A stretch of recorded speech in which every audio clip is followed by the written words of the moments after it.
इस मोह विकार और इस विकार का निवारण जो परमात्मा ने बताया है, इसको थोड़ा सा आप विस्तृत जानकारी दें इसके बारे में। जहाँ पर भी मेरापन आता है वहाँ पर लगाव हो जाता है मेरी चीज़ से। वास्तव में व्यक्तियों से जब मेरापन होता है, मेरा बच्चा, मेरा परिवार, मेरा पति, तो इस भाव में, मेरेपन में थोड़ा लगाव मिक्स हो जाता है और उस लगाव को ही मोह कहते हैं। वस्तुओं से ममता होती, लेकिन व्यक्तियों से मोह हो जाता है। तो जब मेरापन है तो मेरा ही इंसान को दुखी कर रहा है, क्योंकि जहाँ पर मेरा आता है उसमें विशेष आकर्षण होती है, उसमें विशेष लगाव होता है, उसके प्रति ही चिंतन चलते हैं। और अगर मेरेपन में कोई मेरे पर्सनल किसी को कोई तकलीफ होगी तो उसकी तकलीफ में हम भी दुखी होंगे, परेशान होते रहेंगे। इसलिए परमात्मा कहता है तुमने तो वायदा किया था मेरा सो तेरा, मैं तेरी हूँ तो मेरा है। तो मेरा परमात्मा अगर है तो तुमने अपने हद के संबंधों में मेरापन क्यों लाया? संबंधों को निभाओ जरूर, लेकिन एक बहुत सुंदर शब्द आता है, तोड़ निभाओ। माना बुद्धि से लगाव झुकाव की जो रस्सियां हैं उनको तोड़ दो, फिर अपना समझ करके बेहद दृष्टिकोण से उनकी पालना करो। जो रचना रची है उसकी पालना करना जरूरी है, उनको पढ़ाना लिखाना, उनको अपनी पोस्ट पर लाना, जो उनकी क्वालिटी है उस क्वालिटी को यूज करना, ये माता पिता का फर्ज कहता है। लेकिन माता पिता अगर उसमें मोह रखेंगे तो उसके साथ साथ उनको भी दुख के अनुभव होंगे, क्योंकि आजकल की जनरेशन बच्चे कभी कहना मानेंगे कभी नहीं मानेंगे। अधिकतर देखा जाता है कि माता पिता अपने बच्चों पर बहुत अधिकार रखते हैं, और अधिकार रखने के कारण अगर उनके अनुसार, उनकी भावनाओं के अनुसार वो आजकल के बच्चे नहीं चलते हैं तो पहले तो उनको क्रोध आता है, और क्रोध में अगर कुछ कर लेते, कुछ बोल देते हैं तो खुद दुखी होते हैं, क्योंकि मोह की रगें जुड़ी हुई हैं। तो ये सब विकार एक दूसरे से कनेक्ट हैं। लेकिन विशेष करके माताएं जिनकी भावनाएं होती हैं, भावनाओं के आधार से बच्चों को, परिवार को मेरा समझती हैं, और जब मेरा समझती हैं तो कहीं ना कहीं उसमें दुख की अनुभूति होती है। तो सब इतने वर्षों से जिनके साथ रहते हैं, जिन बच्चों को छोटों से लेकर बड़े होने तक पालना करते हैं, तो रगें तो बहुत गहरी हो जाती हैं।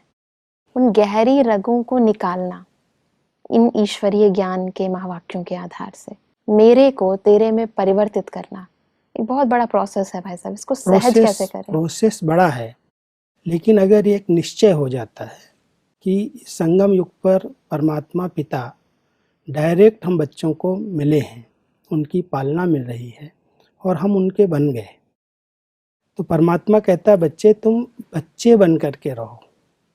भले आयु में बड़े हैं, किन्हीं के माता पिता हैं, किन्हीं के दादा दादी बन गए, लेकिन वो लौकिक संबंध था। अलौकिक नाते से जब ये स्मृति रहेगी कि हम परमात्मा के बच्चे हैं, तो बच्चे समझने से कई बातों से बच जाएंगे। तो परमात्मा एक तो स्मृति दिलाते हैं कि तुम आत्मा रूप में तो मेरे बच्चे हो ही, लेकिन अगर ये भान रहे कि अलौकिक नाते से भी प्रजापिता ब्रह्मा के भी हम बच्चे हैं, और बच्चे हैं तो कोई भी बोझ लेकर के बच्चे नहीं चलते, बोझ सब अर्पित कर देते हैं। तो परमात्मा के आगे जो तुमने अपने कर्म बंधन बनाए, जो हिसाब किताब थे, उन सबको भी अर्पित कर दो, समर्पित कर दो, और ये अंदर की भावना रहे कि ये सब परमात्मा को, वैसे भक्ति में तो कहते ही थे हे प्रभु ये सब तेरा है, और उस भावना से ही मंदिर में जाते थे। तेरा कहने से क्या होता है, एक तो जो भारीपन है, बोझ है, वो बोझ उतर जाता है। परमात्मा हम सब का बोझ लेने के लिए आए, कहते बच्चे अनुभव करके तो देखो, मैं आप बच्चों के सब बोझ उठाने के लिए आया हूँ। जब मैं आया हूँ और कह रहा हूँ तो मुझे अपने बोझ दे दो, तो फिर अपने सिर पर बोझ रखेंगे तो परेशान होते रहेंगे। इसलिए अगर मोह से मुक्त होना है, मोह की रगों को तोड़ना है, तो हमको अपनी बुद्धि को समर्पित करना पड़ेगा। और वही वायदा जो भक्ति में सिर्फ कहा है, आरती गाई, जय जगदीश हरे की आरती गाई, उसमें भी कहा हे प्रभु ये तन तेरा, ये मन तेरा, ये धन तेरा, कुछ मेरा नहीं है, कुछ कोई मेरा संबंध नहीं है। तो परमात्मा कहता है वो तो सिर्फ एक मूर्ति के आगे जा करके आपने ऐसे ही गा दिया, लेकिन वास्तव में जब मैं साकार में आया हूँ तब बच्चों से कहता हूँ बच्चे इसी वायदे को अब प्रैक्टिकल में करके देखो, अगर ये वायदा पक्का है तो नष्टो मोहा बन जाएंगे। तो सब इसमें एक बात आती है बुद्धि से समर्पित होने की। कई बार हम कह देते हैं कि नहीं ये सब कुछ परमात्मा आपका है जी, हम मुख से बोल दिया और कहीं ना कहीं हम दे भी देते हैं, लेकिन पैरेलली थॉट्स चलते रहते हैं। अब एक तरफ तो बोल दिया लेकिन दूसरी तरफ संकल्प विकल्प चल रहे हैं कि पता नहीं क्या होगा। लेकिन अगर संपूर्ण निश्चय है तो बहुत से भाई बहनों के अनुभव होते हैं जी, उनकी सब जवाबदारियां बाबा संभाल लेता है। हम्म, भक्ति में भी कईयों ने उसको इतना अर्पित किया जो अर्पित करने के बाद बिल्कुल निश्चिंत हो गए। भावनाएं उसमें सच्ची होनी चाहिए।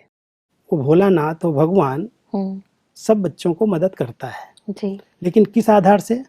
निश्चय, भावना, सच्ची भावना, और उस भावना के आधार से सबको फल प्राप्त होता है। नंबर वार इस समय संगम युग पर हम सब कहते हैं हमको भगवान मिला है, परमात्मा पढ़ा रहे हैं, वो हमारे पिता हैं, शिक्षक हैं, सतगुरु हैं जी, और वो जब डायरेक्ट कह रहे हैं कि बच्चे जो तुमने बनाई रचना रची जी, वो सब मेरे हवाले कर दो, मैं जवाबदारी संभालूंगा। अगर भावना और निश्चय के आधार पर कोई उसको समर्पित करे और निश्चिंत हो जाए, कोई भी परीक्षा आएगी वो संभालेगा। और कईयों के इस ज्ञान मार्ग में जो चल रहे हैं उनके अनुभव हैं परमात्मा सब कुछ संभाल लेता है। यहाँ तक कईयों की फैक्ट्री भी इतना स्मूथ चलती है, ये भी मेरे पास अनुभव है कईयों के, कि जो पहले इतने तनाव से चलता था वो जब बाबा के बने और अर्पित कर दिया, हे बाबा हे परमात्मा ये आपका है सब, तो उनकी बहुत अच्छी तरह से कारोबार चलती है, बहुत अच्छी फैक्ट्री चलती है और निश्चिंत है, सेवा में लगे हुए हैं। बहुत अच्छा है सर। तो अगर इतना निश्चय और भावना है जी, और सच्चे दिल से किसी ने कहा हे बाबा हे प्रभु ये सब तेरा है, तो वो मोह से खत्म नष्ट हो जाए, मोह नष्ट हो जाएगा और वो मदद करने के लिए बंध जाएगा।